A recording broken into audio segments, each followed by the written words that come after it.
안녕하십니까, 대사입니다. 반갑습니다, 여러분. 네, 토요일 잘들 쉬고 계시죠?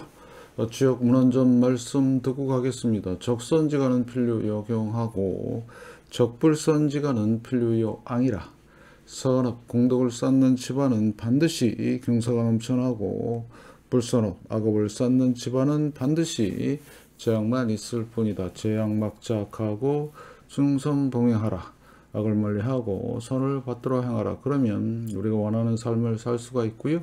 시장 대응 전략입니다. 공덕을 쌓고 저축을 하고 실물 금은을 모으고 기초 공부를 하고 건강을 챙깁니다. 아이들 후원 캠페인, 사회복지협의회와 디딤샷을 통해서 실천하시고요. 현재 1322분 하고 계십니다. 다른 쪽에 후원이나 봉사하시는 분들은 제 채널 영상 댓글에 올려주시고, 처음 오신 분들은 제 종목 공부하시고, 공부는 캔들부터 마스터하십니다. 중심의 골드, 현금 꼭 준비하시고, 금리 변동성 꼭 확인하셔야 되고요. 지수와 종목은 마이너스 20%를 꼭 기억하시기 바라겠습니다. 여러분의 열렬한 응원 기다리고 있고요. 영상 하단 더보기란에 쿠팡 책 올려놨고요. 여기를 통해서 비타민C 드시면서 건강 챙기시고 다른 물품도 구입하시면 감사하겠습니다. 자, 이번 시간에는 유동성 하는 날이죠. 시간이고요. 지금 현재 유동성이 좀 많이 빠지고 있는데요. 이 여파로 지금 자산시장 붕괴가 일어나고 있습니다. 잘 보시고요.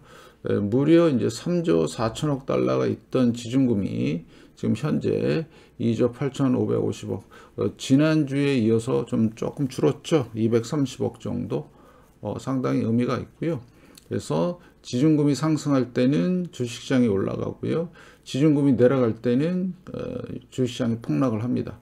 이거는 금리하고도 관계가 있습니다. 이렇게 여러분이 판단하시면 될 것 같고요. 자, 거기에 따라서 지금 미 재무부 TJ 계좌가 증가했죠. 지금 7월부터 이제 시작해서 본격적으로 올라간 거는 이제 9월부터 올라갔는데, 지중금 같은 경우는 지금 지난주에 이제 5일부터 12일까지 일주일간 얼마가 늘었냐 봤더니 130억이 늘었네요. 결국엔 어디서? 지중금에서 여기서 일로 옮겨온 겁니다. 그러면 이제 지금 이제 셧다운이 해제가 됐기 때문에 요게 이제 풀릴 겁니다. 그러면 어떻게 풀릴까요? 급한 데부터 돈을 쓰겠죠. 증시하고는 상관이 좀 없죠. 잘 보시면 될 것 같고요. 자, 거기에 따른 이제 영래포 잔고가 지금 어떻게 진행이 됐냐 보시면, 자, 10일부터 14일까지 71억 있다가 15억 정도로 줄었거든요. 그러니까 마이너스 56억이 줄어든 상태. 그러니까 영래포 잔고는 없다고 보시면 돼요. 이제는 꺼냈을 돈이 없습니다. 그러면 어디서 나온다? 여기서 나옵니다. 근데 지중금이 계속 준다는 얘기는 유동성에 문제가 생기는 거죠. 뭐 자산시장 모든 은행 간에도 그렇고, 그래서 이런 부분들이 지금 리스크로 작동하고 있고요.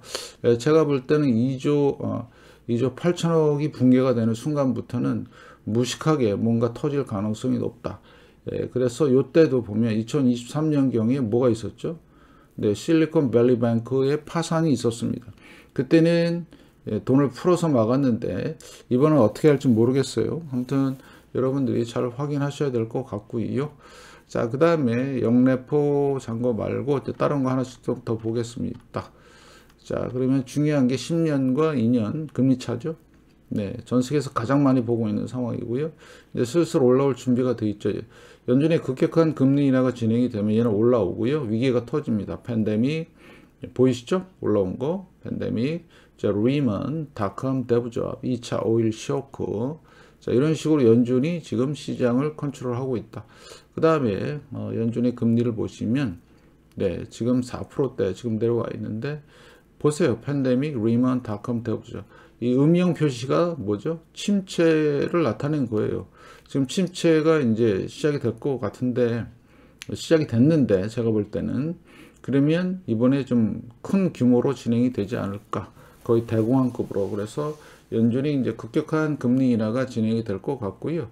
그래서 금리에 대한 거는 지금 현재 12월 달은 지금 시장 예상은 금리 인하 안 하는 쪽으로 가닥을 잡은 것 같아요.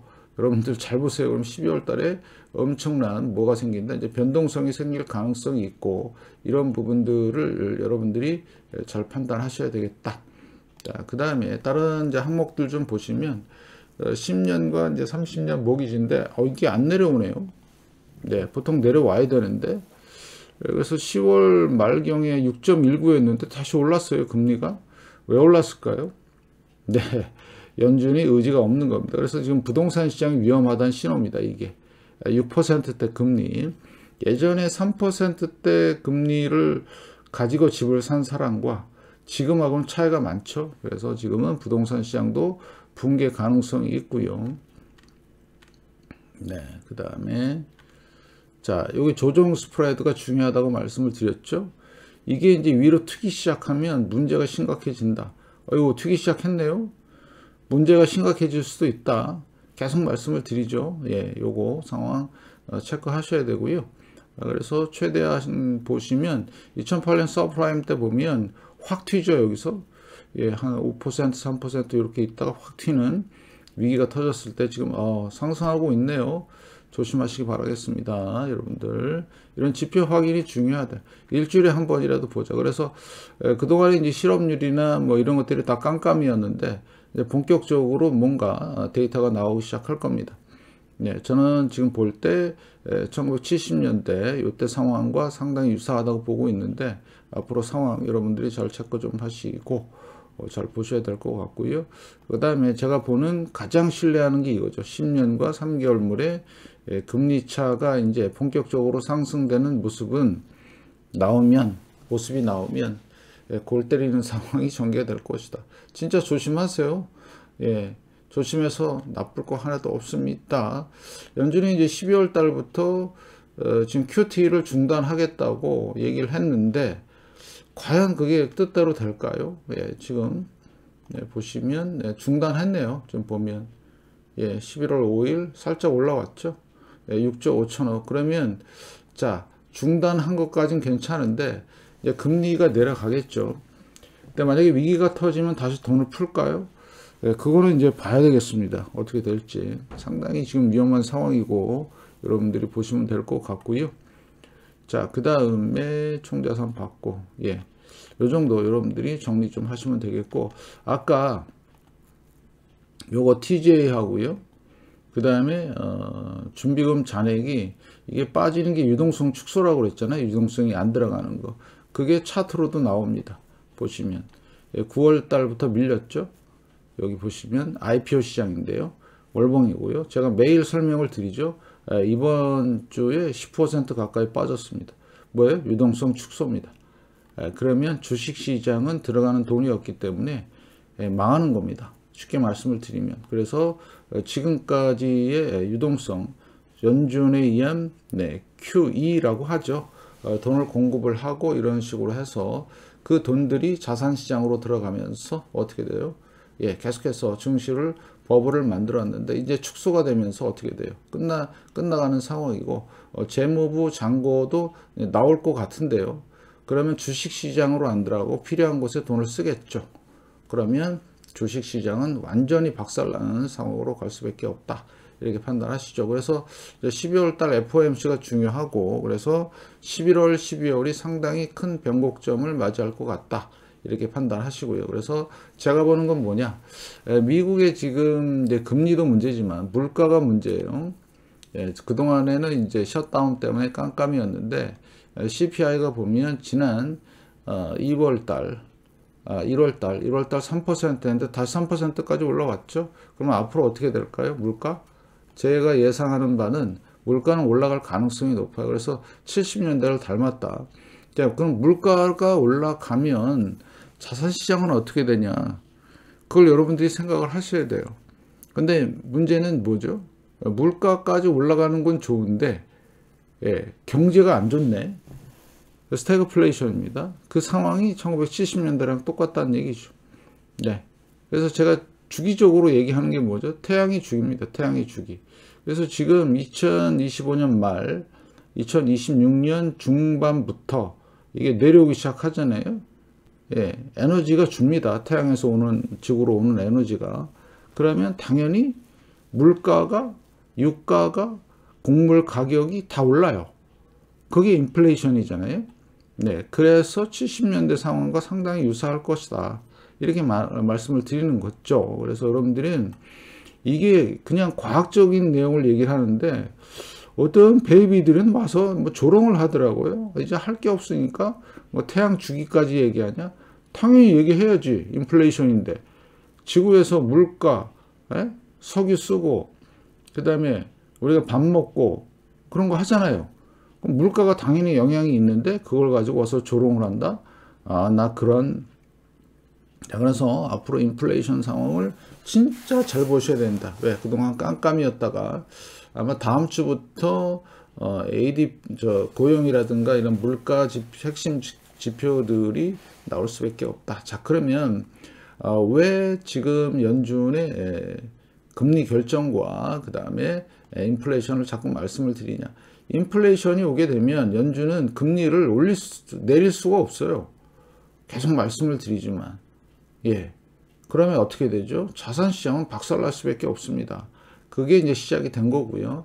거기에 따른 이제 금과 은이 상승을 한다. 지금 열심히 조정을 주고 있는데, 그러면 금, 은이 상승하는 이유는 뭐냐? 많아요. 진짜 복합적인데, 제가 볼 땐 가장 큰 건 이겁니다. 인플레이션. 인플레이션. 네. 아시겠죠? 그래서 물가에 대한 요거 여러분들이 잘 판단하시고요. 그래서 태양 주기와 그 다음에 인플레이션, 그 다음에 연준의 금리는 한 묶음으로 간다. 이렇게 여러분이 판단하시면 되겠습니다. 거기에 따른 연준의 유동성 축소와 유동성 확대 이런 것들을 꼭 기억하시면서 시장을 보시면 좋겠고요. 자, 그래서 여러분들은 제가 늘 말씀을 드린 영레퍼, 그 다음에 TGA, 유동성, 그 다음에 지급 준비금에 대한 거를 확실하게 기억하시기 바라겠습니다. 그래서 골드는 연봉으로 보면 올해만 54% 올랐고요. 선물입니다. 자, 실버는요, 올해만 72% 올랐습니다. 끝에서 조금 조정 주는 것 같고, 벌벌 떨 필요가 없고요. 이 차트를 믿으시면 되겠습니다. 오늘 중요한 내용 했죠? 유동성, 그 다음에 연준의 금리, 인플레이션, 금은 상승 이유, 가장 큰 이유는 해지를 할 수 있는 금과 은이다. 이런 말씀을 드렸습니다. 대단히 중요한 내용이고 일주일에 한 번씩 하는 거지만 이렇게 자세하게 설명하는 곳은 없습니다. 여러분의 응원 기다리면서 이만 마치겠습니다. 그리고 오늘 저녁은 토요일날 오랜만에 한 달에 한 번 하는 아니면 두 번 하는 라이브입니다. 여러분 이따 저녁 때 뵙겠습니다. 고맙습니다.